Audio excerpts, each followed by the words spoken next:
আসসালামু আলাইকুম। সবাই কেমন আছেন? আশা করি সবাই ভালো আছেন। আজ আপনাদের জন্য নিয়ে এসেছি গল্পের ৬ নম্বর পর্ব। আশা করি গল্পটি আপনাদের ভালো লাগবে। তাহলে চলুন শুরু করা যাক। তিনি এটা একদম আশা করেনি। এই রিপোর্টগুলো তো জ্বালিয়ে দেওয়ার কথা ছিল রাইসার। তাহলে এগুলো এখানে কেন? পুরো প্ল্যান ভেস্তে গেল। এখন এখন কি হবে? যেটার জন্য এত লুকোচুরি সেটাই তো প্রকাশে চলে আসলো। এখন কি করব আমি? ও যদি আমাকে জিজ্ঞেস করে তার উত্তরে কি বলবো আমি? দরজার কাছে দাঁড়িয়ে মা মনে মনে ভাবছে। আমি কান্না করছি দেখে মা আর দাঁড়িয়ে থাকতে পারলো না। মা মনে সাহস নিয়ে দৌড়ে এসে আমাকে জড়িয়ে ধরে বলে, কিচ্ছু হয়নি, তুই এসব নিয়ে ভাবিস না, সব ঠিক হয়ে যাবে, আমরা তো আছি নাকি? আমি কান্না করতে করতে বললাম, এগুলো কি মা? মা বলে, তুই একটু শান্ত হ, আমি তোকে বুঝিয়ে বলছি। আমি বললাম, এত বড় একটা কথা তোমরা আমার থেকে কেন লুকোলে? আমাকে কেন বললে না? তার মানে রাফিও জানতো। মা বলে, মারে, আমি যা করেছি তোর ভালোর জন্য করেছি। আমি চেঁচিয়ে বললাম, ভালো? কিসের ভালো? তোমরা কেউ আমার ভালো চাওনি। যদি চাইতে তাহলে আমাকে জানাতে, এভাবে আমার থেকে লুকিয়ে যেতে না। মা বুঝতে পারলো এখন আমাকে বোঝালেও আমি বুঝবো না। তাই মা চুপচাপ আমাকে জড়িয়ে ধরে দাঁড়িয়ে রইল। অনেকক্ষণ কান্না করে আমি এখন ক্লান্ত হয়ে পড়েছি। তারপর মাকে ছেড়ে দিয়ে বিছানায় শুয়ে পড়লাম। মা এবার হন্তদন্ত হয়ে রুম থেকে বেরিয়ে গেল রাফিকে ফোন করবে বলে। রুম থেকে বেরিয়ে একদম বাহিরে চলে গেল। বাহিরে গিয়ে রাফিকে ফোন দিল। হঠাৎ ওর ফোনে এই অসময়ে কল আসাতে চিন্তায় পড়ে গেল, কারণ এ সময় কখনো কেউ ফোন করে না ওকে। রাফি দেরি না করে ফোন রিসিভ করে মাকে সালাম দিল। মা সালামের উত্তর দিয়ে বলে, বাবা তুমি কোথায়? রাফি বলে, মা আমি তো অফিসে। কেন, কি হয়েছে? সব ঠিক আছে তো? ওর কোনো কিছু হয়নি তো? মা বলে, বাবা এদিকে তো সর্বনাশ হয়ে গেছে। মায়ের কথা শুনে রাফি ব্যস্ত হয়ে বলে, মা থেমে থেমে কথা বলবেন না, কি হয়েছে আমাকে তাড়াতাড়ি জানান প্লিজ মা। মা বলে, বাবা মেডিকেলের রিপোর্টগুলো ওর হাতে লেগে গেছে। মায়ের কথা শুনে যেন রাফি আসমান থেকে পড়ল। বেশ অবাকও হলো। মেডিকেলের রিপোর্ট পেয়ে গেছে মানে?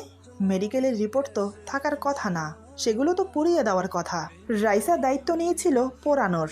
তাহলে এগুলো এখনো আছে কি করে? তার মানে কি রাইসা সেগুলো পোড়ায়নি? রাফি ব্যস্ত হয়ে বলে, কিন্তু মা এগুলো তো থাকার কথা না, রাইসা তো বলেছে সে পুড়িয়ে দেবে, তাহলে এলো কোত্থেকে? মা রাগী কণ্ঠে বলে, ওই মেয়েটা আমার হাড় মাংস জ্বালিয়ে খেলো। কোনো একটা কাজ যদি ঠিক মতো করতো। আমার মনে হয় কি বাবা জানো, ও রিপোর্টগুলো পোড়ায়নি। একটা দুটো না, প্রথম থেকে শেষ পর্যন্ত যতগুলো রিপোর্ট সবগুলো জমিয়ে রেখেছে। রাফি অবাক হয়ে বলে, কি বলছেন মা? রাইসা এত কাঁচা কাজ কিভাবে করলো?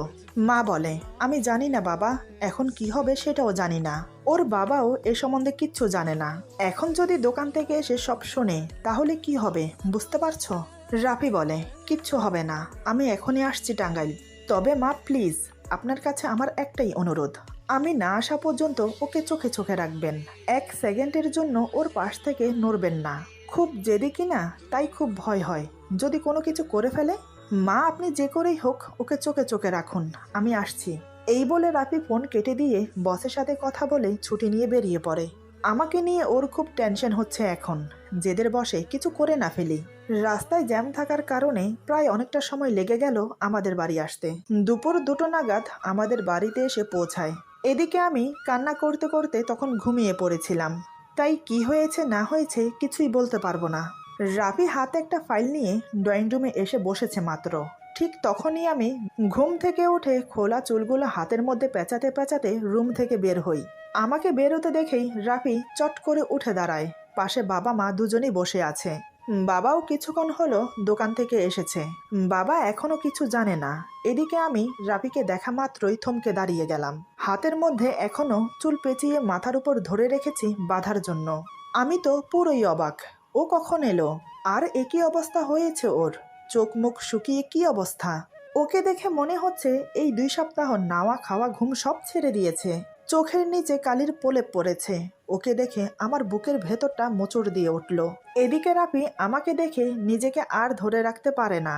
সামনে যে শ্বশুর শাশুড়ি বসে আছে সেটাও যেন ভুলে গেছে। হঠাৎ সে মা বাবার সামনে ফাইলটা ফেলে দিয়ে ছুটে এসে আমার হাত ধরে রুমের ভেতর নিয়ে গিয়ে দরজা লাগিয়ে দিল। মা বাবা শুধু বেকুপের মতো একে অপরের মুখ দেখে গেল, কিন্তু মুখে কিছু বলল না। মা ঠিক বুঝতে পেরেছে, তাই উঠে দাঁড়িয়ে বাবাকে বলে, ওঠো রুমে চলো। এই বলে বাবাকে নিয়ে রুমে চলে গেল। এদিকে রাফি আমাকে নিয়ে রুমের ভেতর ঢুকে আমার হাত ধরে এক টান দিয়ে বুকের সাথে জড়িয়ে ধরে। এত শক্ত করে জড়িয়ে ধরেছে যে এখনই ওর শরীরের সাথে আমাকে মিশিয়ে ফেলবে। পাগলের মতো করতে লাগলো রাফি। আমাকে জড়িয়ে ধরে ফুপিয়ে ফুপিয়ে কান্না করছে ছোট বাচ্চার মতো। আমি তো আচমকা ওর এমন কাণ্ড দেখে কিছুই বুঝতে পারছি না, আর নিজেকেও ধরে রাখতে পারছি না। ওকে ছাড়া যে এই কয়টা দিন আমি কি কষ্টে কাটিয়েছি একমাত্র আমি ছাড়া আল্লাহ জানে। ভুলে গেলাম আমি সবকিছু কিছু মুহূর্তের জন্য। আমিও ওকে শক্ত করে জড়িয়ে ধরলাম। এদিকে রাফি পাগলের মতো করছে। আমার কপালে, গালে, ঠোঁটে চুমু খেতে লাগলো পাগলের মতো। ওর চোখের পানি আমার মুখে টপ টপ করে পড়ছে।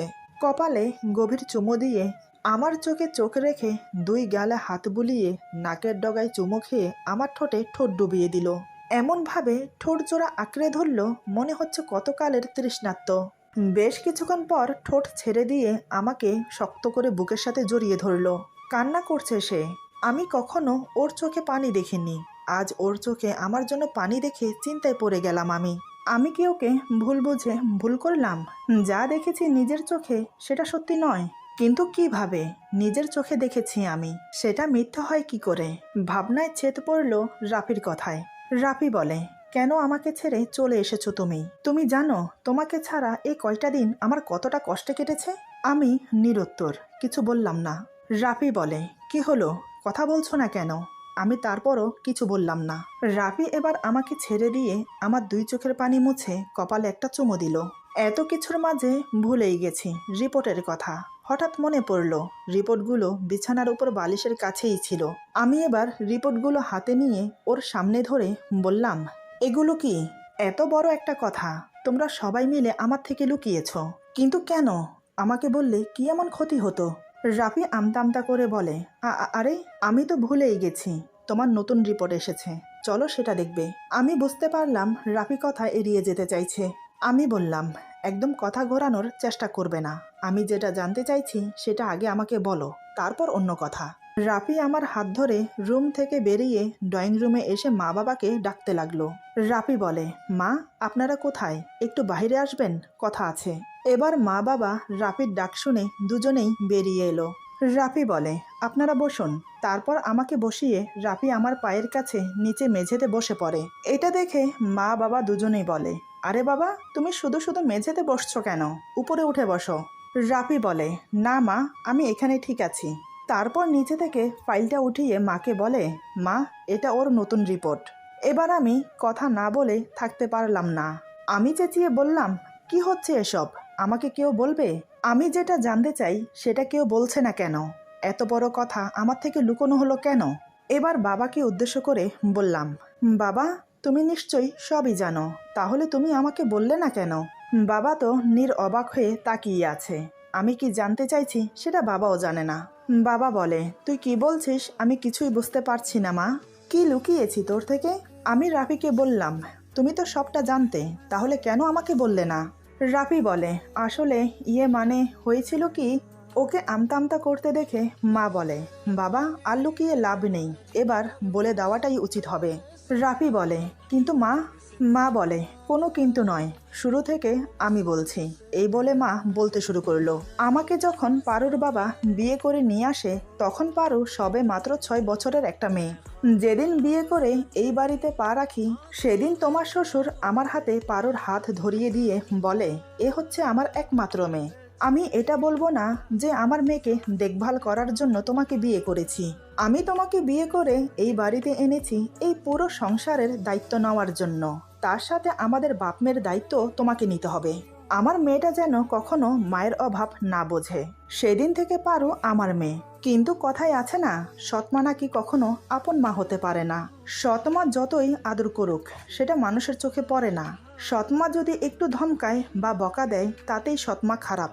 আচ্ছা, আপন মারা কি সবসময় আদর করে? তারা কি বকা দেয় না, মারধর করে না? এটা কারো চোখে পড়ে না, কারণ সে আপন মা, আর আমরা কিছু করলেই আমরা সৎমা। যাগ্গে সেসব কথা। এই বাড়িতে আসার বছর না ঘুরতেই রাইসার জন্ম হলো। দুজনেই বেশ বড় হতে লাগলো। পারো যখন 14 বছরের, তখন রাইসা 6 বছর শেষ করে 7 বছরে পা দেয়। একদিন হয়েছে কি, আমি তো রান্না বান্না নিয়ে ব্যস্ত। তখন তোমার শ্বশুর সরকারি চাকরি করত, তাই তিনি তখন অফিসে। এদিকে পারো আর রাইসা দুজনে আমবাগানে খেলা করছে। তখন ছিল আমের সিজন। গাছে গাছে কাঁচা পাকা আম ঝুলছে। পারো কোনোদিনও গাছে উঠতে পারতো না। এদিকে রাইসা সে গাছে ওঠার ওস্তাদ। অন্যদিকে দুই বোনের আম খাওয়ার শখ হলো, তাই দেরি না করে রাইসা আম পাড়ার জন্য আম গাছে উঠে পড়ে। আম পেড়ে সবে নামতে যাবে, তখনই ঘটল অঘটন। রাইসার পা পিছলে গেল। এত উপর থেকে ছোট বোন যদি মাটিতে পড়ে, তাহলে তো ও মরে যাবে। তাই পারো ছুটে গেল পড়ে যাওয়া বোনকে ধরতে, কিন্তু গাছের নিচে মোটা মোটা গাছের শিকড় বেরিয়ে আছে। তাতেই উষ্টা খেয়ে পারো মোটা মোটা এঁকে বেঁকে যাওয়া শিকড়ের উপর পড়ে গেল, সাথে মাথা গিয়ে জোরে বাড়ি খেলো গাছের সাথে। এদিকে রাইসাও গাছের উপর থেকে সোজা এসে পড়ল পারোর উপর। তাতে করে রাইসা ততটা ব্যথা পায়নি যতটা ব্যথা পারো পেয়েছে। গাছের সাথে বাড়ি খেয়ে প্রথমে তো মাথা ফেটে গেছে, তার উপর পেটে প্রচুর আঘাত পায়। পুরো পেটে রক্ত জমাট বেঁধে নীল বর্ণ ধারণ করেছে। সাথে সাথে পারো অজ্ঞান হয়ে যায়। তারপর ওকে হসপিটালে নেওয়া হয়। সেখানে নেওয়ার পরই ওর চিকিৎসা শুরু হয়। পুরো বডি চেক আপ করানো হয়, সাথে এক্সরেও করানো হয়। এক্সরের রিপোর্ট 2 দিন পরে আসবে। যেদিন রিপোর্ট আসলো সেদিন তোমার শ্বশুর ছিল না। তিনি বাসায় গিয়েছিলেন আমাদের জন্য কিছু খাবার আনতে। তাই ডাক্তার এক্সরে আমার হাতে দিয়ে ওর সমস্যার কথা বলে। ডাক্তারের কথা শুনে আমার মাথা ঘুরে গেল। দাঁড়িয়ে থাকতে পারলাম না। ধপ করে চেয়ারে বসে পড়লাম। নিঃশব্দে চোখ দিয়ে জল পড়ছে। আমার মেয়েটার একই সর্বনাশ হলো। মাকে থামিয়ে দিয়ে বাবা বলে, রিপোর্ট? কিসের রিপোর্ট? কই, তুমি তো আমাকে কোনো রিপোর্ট দেখাওনি, বা কখনো বলোনি। আর রিপোর্টে কি এমন এসেছিল আমাকে একটু বলবে? মা বলে, ডাক্তার বলেছিল পেটের আঘাত শুধু উপরে নয়, পেটের ভেতরেও ইনফেকশন হয়েছে। মানে যেখানে বাচ্চা সৃষ্টি হয়, মানে যেটাকে বাচ্চাদানি বলে, সেটা গুরুতর আঘাতগ্রস্ত হয়েছে, যার ফলে সেটাকে অপারেশন করে কেটে ফেলে দিতে হবে। ডাক্তারের কথা শুনে আমি তাকে বললাম, এটা কি বলছেন ডাক্তার? ওটা কেটে ফেলে দিলে তো আমার মেয়ে কোনোদিনও মা হতে পারবে না। এছাড়া কি আর অন্য কোনো উপায় নেই? তখন ডাক্তার বলে, আছে, তবে তাতে অনেক খরচ হবে। অপারেশন করালে লাখ 2-1 মতো খরচ হবে। আর যদি নর্মালি চিকিৎসা করাতে চান তাহলে প্রত্যেক দিন মেডিসিন চালিয়ে যেতে হবে। তারপর 6 মাস অন্তর অন্তর একটা করে ইঞ্জেকশন দিতে হবে। আমি বললাম, তাহলে সেটাই করে দেন। ডাক্তার বলে, তবে তাতে অনেক টাকা খরচ হবে। একটা ইঞ্জেকশন 40-50 হাজারের কাছাকাছি দাম হবে। আর প্রতিদিন যে ওষুধ খাওয়াতে হবে তার দাম মাসে কম করে হলেও 15 থেকে 20 হাজারের কাছাকাছি। আর এটা কন্টিনিউ করে যেতে হবে কয়েক বছর। 6 মাস অন্তর অন্তর একবার করে চেক আপ করাতে হবে। বুঝতে পারছেন আপনি কত খরচ হবে? এটা শুনে আমি দ্বিধায় পড়ে গেলাম, কারণ এত টাকা খরচ করার মতো সামর্থ্য আমাদের নেই। অপারেশন করার মতো সামর্থ্য থাকলেও সেটা আমি কখনোই করাবো না। এতে করে যে নিজের মেয়ের জীবন নষ্ট হয়ে যাবে। এবার বাবা রাগে ফেটে পড়ে। এত বড় কথা তার থেকে কেন লুকোনো হলো তার জন্য। বাবা বলে, তুমি আমার থেকে এত বড় কথা লুকিয়ে গেলে কেন? মা বলে, কি করতাম আমি বলো? এমনিতে মা মরা মেয়েটাকে নিয়ে তুমি সবসময় টেনশনে থাকো, তার উপর এগুলো শুনলে তুমি আরো টেনশনে পড়ে যেতে। তাই আমি বাধ্য হয়ে কাউকে কথাটা বলিনি। তবে আমি কম বেশি ওর মেডিসিন চালিয়ে গিয়েছিলাম, কিন্তু ইঞ্জেকশন দেওয়াতে পারিনি। এভাবে দিনগুলো পার হতে লাগলো। দেখতে দেখতে পারো বড় হলো। এরপর বিয়ের জন্য চারিদিক থেকে পাত্র আসতে লাগলো। যত পাত্র পারুকে দেখতে এসেছে সবারই পারুকে পছন্দ হয়েছে, কিন্তু আমি মিথ্যে বলে মেয়েকে বিয়ে দিতে চাইনি। তাই আমি তাদেরকে সত্যিটা বলতাম। তাতে করে পারুর বিয়ে ভেঙে যেত। ওর বিয়ে হচ্ছে না এটার জন্য আমার কোনো মাথা ব্যথা নেই, কিন্তু মিথ্যে বলেও মেয়েকে বিয়ে দিতে পারতাম। তাতে কি হতো? 2-3 বছর মেয়েটি সুখে শান্তিতে সংসার করত। যখন জানতে পারতো মেয়েটি মা হতে পারবে না, তার চিকিৎসা করালে অনেক অনেক টাকা খরচ হবে, তখন কি তারা আমার মেয়েকে রাখতো? আরও কত নানান অপমান সহ করতে হতো মেয়েটিকে। লোকে বলতো বাচ্চা হবে না দেখে জামাই ছেড়ে দিয়েছে, বাঞ্জা মেয়ে মানুষ, আরও নানান কথা শুনতে হতো, যেটা আমি মা হয়ে কখনো সহ করতে পারতাম না। এরপর ভাগ্যক্রমে জামাই এলো মেয়েকে দেখতে। মাকে থামিয়ে দিয়ে রাফি বলে, মা, বাকিটা আমি বলছি। এবার রাফি বলতে শুরু করলো, আপনারা তো জানেন আমার মা বাবা কেউ নেই, অনেক আগেই তারা মারা গেছে। মামার বাসা থেকে পড়াশোনা করে বড় হয়েছি। পড়াশোনা শেষ করে ভালো একটা চাকরি পেলাম। তারপর থেকে আলাদা থাকতে শুরু করলাম। প্রথমে একটা মেজ বাড়িতে উঠি, কিন্তু সেখানে মানুষের ভিড়ভাট্টা আর চেঁচামেচিতে টিকে থাকা দায় হয়ে গেছে। ভালো চাকরি, ভালো বেতন পাই, তাই ভালো দেখে নিজের জন্য একটা ফ্ল্যাট ভাড়া নিলাম। ফ্ল্যাট ভাড়া নেওয়ার পর আসল বিপত্তি হলো। একে তো রান্না বান্না করতে জানি না, দ্বিতীয়ত ঘরদুয়ার গোছানো পরিষ্কার করা এগুলো তো আমার ধারায় একদমই হবে না, কারণ কোনো দিন কিছু করিনি যে। আর কোনো কাজের মেয়েও পাওয়া যাচ্ছে না, কারণ আমি ব্যাচেলার বলে। যাই হোক, একদিন এই নিয়ে অফিসে আমার এক বন্ধুর সাথে আলোচনা করলাম। সব কথা শুনে সে বলে, এ তো খুব ঝামেলার বিষয় ভাই, এর থেকে বাঁচার একটাই উপায় আছে। আমি বললাম, কি? বন্ধু বলে, তুই বিয়ে করে নে, তাহলে সব সমস্যার সমাধান হয়ে যাবে। আমি বললাম, তুই পাগল হলি? বিয়ে বললেই হলো, মেয়ে কোথায় পাবো? বন্ধু বলে, আরে বিয়ে করতে চাইলে মেয়ের অভাব আছে নাকি? তবে বন্ধু, তুই যদি বিয়ে করিস তাহলে গ্রামের মেয়েকে বিয়ে করবি, কারণ গ্রামের মেয়ে সংসারী হয়, সংসারের যাবতীয় কাজ সাথে স্বামীকে আগলে রাখতেও জানে। শহরের মেয়ে বিয়ে করলে একদম ঠকে যাবি। আমি বললাম, আরে এখন মেয়ে কোথায় পাবো সেটা তো বল, গ্রামের হোক বা শহরের হোক। তখন আমার বন্ধু আমাকে একজনের কাছে নিয়ে যায়। সে আমাকে এই গ্রামের তার বন্ধুর ঠিকানা দেয়। সেই অনুযায়ী আমি এখানে আসি। আমার সাথে যখন আমার গার্জিয়ান বলতে কেউ নেই, তখন আমাকে একাই আসতে হয় মেয়ে দেখতে। সন্ধ্যার দিকে মেয়ে দেখতে যেতে বলেছে। উনি আমাকে আপনাদের বাড়ির ঠিকানা ভালো করে বুঝিয়ে দিয়েছেন, যার ফলে আমি বিকেলের দিকে একাই বেরিয়ে পড়ি আপনাদের বাড়ির উদ্দেশ্যে। ভাগ্যক্রমে ওর সাথে আমার রাস্তায় দেখা হয়ে যায়। তখন আমি ঘুণাক্ষরেও জানতাম না ওকে দেখতে যাচ্ছি। তবে রাস্তায় দেখা হয়েছে বলতে ঠিক রাস্তায় নয়, রাস্তার পাশে যে মাঠ আছে সেখানেও বাচ্চাদের সাথে খেলছিল, সাথে আরও কয়েকটা বান্ধবীকে নিয়ে। আমি গাছতলায় দাঁড়িয়ে ওরা যে খেলছে সেটা দেখছি। ওদের খেলা দেখছি বললে ভুল হবে, আসলে আমার পুরো নজর ছিল ওর উপর। বেশ কিছুক্ষণ দাঁড়িয়ে দেখতে লাগলাম। হঠাৎ ওর চোখে পড়ল সেটা, যে আমি ওর দিকে তাকিয়ে আছি। এবার সে তেড়ে আসে আমার দিকে। প্রথমে আমি একটু ভ্যাবাচাকা খেয়ে যাই। ও আমার সামনে এসে কোমরে হাত দিয়ে বলে, এই আপনি এভাবে তাকিয়ে আছেন কেন? কোনোদিন কি মেয়ে মানুষ দেখেননি? ওকে দূর থেকে দেখে চোখ সরাতে পারছিলাম না, আর এখন তো একদম আমার সামনে দাঁড়িয়ে, তাই আমি অবাক হয়ে ওর মুখের দিকে তাকিয়ে রইলাম। ওর কথার কোনো উত্তর দিলাম না। ও আমাকে আবার বলে, কি হলো, কথা বলছেন না কেন? এভাবে হাঁ করে কি দেখছেন? এবার আমি স্বাভাবিক হয়ে বললাম, কই কিছু না তো, আমি তো ব্যাস খেলা দেখছিলাম। ও আমাকে পা থেকে মাথা পর্যন্ত জরিপ করে বলে, এই গ্রামে তো আগে কখনো দেখিনি আপনাকে, তা কে আপনি, কোথা থেকে এসেছেন? আমি বললাম, এখানে এক আত্মীয়র বাড়িতে এসেছি। আমার কথা শুনে ও আমাকে বলে, তা মশাই, এখানে না দাঁড়িয়ে থেকে বাড়ি ফিরে যান, কারণ সন্ধ্যা হতে চলেছে। এভাবে গাছের নিচে একা দাঁড়িয়ে থাকলে গাছ ভূত ধরবে।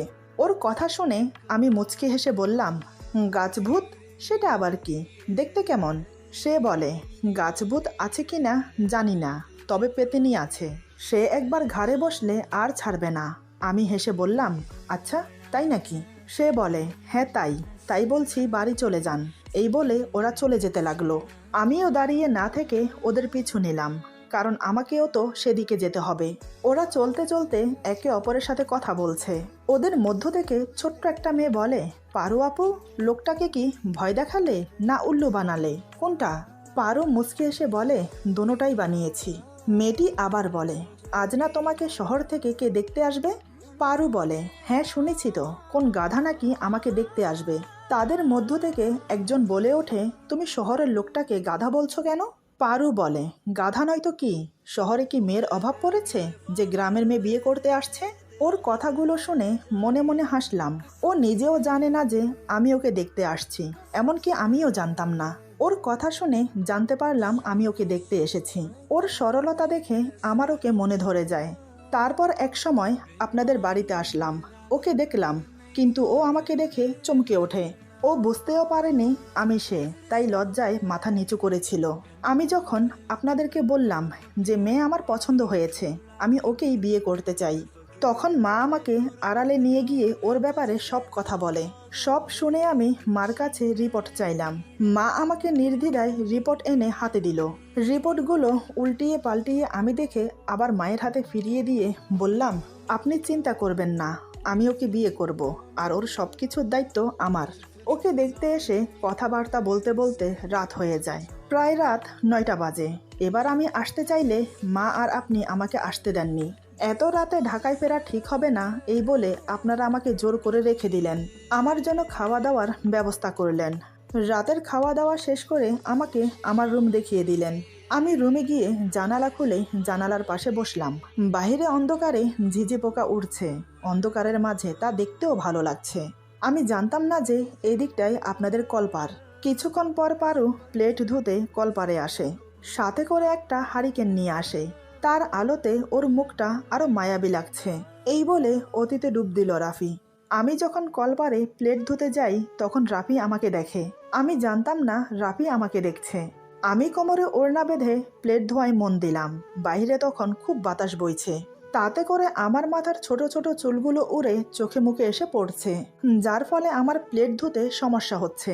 এটা দেখে রাফি বেরিয়ে এসে আমার পেছনে দাঁড়িয়ে আছে। এমনভাবে এসেছে আমি বুঝতেই পারিনি। রাফি পেছনে এসে দাঁড়ানোর কারণে বাতাস তেমন একটা গায়ে লাগছে না। তাতে করে আমার চুল ওড়া বন্ধ হয়ে গেল। ভাবলাম হাওয়ার তেজ কমেছে, তাই আর চুল উঠছে না। প্লেট ধোয়া শেষ করে উঠে দাঁড়িয়ে কোমরের ওড়না খুলতে যাব। তখনই আমি রাফিকে দেখে এমন একটা কাণ্ড ঘটালাম, যা দেখে রাফিও বিহ্বল হয়ে পড়ল। সেও বুঝতে পারেনি এমন কিছু হবে। এসেছিল কি করতে আর হয়ে গেল কি। সে এবার পাথরের মুক্তি হয়ে দাঁড়িয়ে আছে। এরপর যা হলো, আজকের গল্প এখানে সমাপ্ত। গল্পের বাকি অংশ পেয়ে যাবেন আগামী পর্বে। আশা করি গল্পটি আপনাদের ভালো লাগবে। যদি ভালো লাগে তাহলে লাইক, কমেন্ট এবং সাবস্ক্রাইব করে আমাদের পাশে থাকবেন। পাশে থাকা বেল আইকন প্রেস করে দেবেন, তাহলে আমাদের নিত্য নতুন ভিডিও আপনাদের কাছে পৌঁছে যাবে। আল্লাহ হাফেজ।